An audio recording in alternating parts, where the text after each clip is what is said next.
ஓசூர் அடுத்த தேன்கனிக்கோட்டையில் ரசாயன ஊசி செலுத்தி விற்பனை செய்த 6 டன் தர்பூசணி பழங்களை உணவு பாதுகாப்பு துறையினர் பறிமுதல் செய்து அளித்தனர்.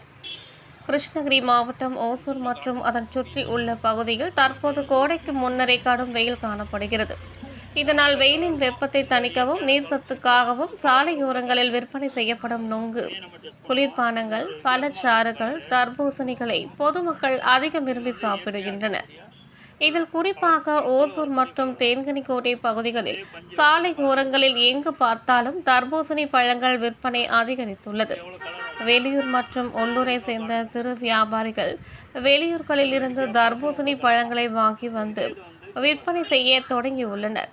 இந்த பழங்களை குழந்தைகள் முதல் பெரியவர்கள் வரை விரும்பி சாப்பிடுகின்றனர்.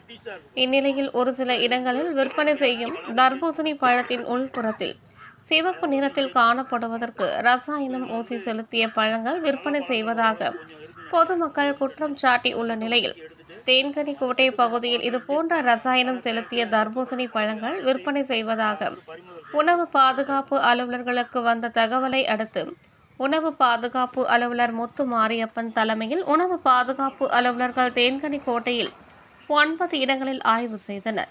இதில் 2 இடங்களில் ரசாயனம் செலுத்தப்பட்ட தர்பூசணி விற்பனை செய்வது தெரியவந்தது.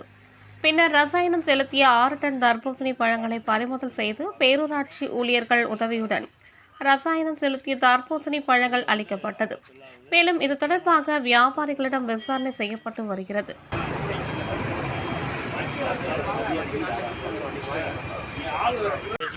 குழி தோண்டி பாதுகாப்பாக புதைக்கணும். இதை நாங்கள் அப்படியே தூக்கி போட்டு வெளியில் ரோட்டில் போட்டு போகணும்னு வைங்க, நாய், ஆடு, மாடு எதனாலும் சாப்பிட்டு அது செத்து போயிடும்.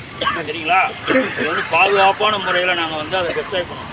இப்போ அதுக்கு வந்து உங்கள் லாரி ரெடி பண்ணி நல்ல பழம்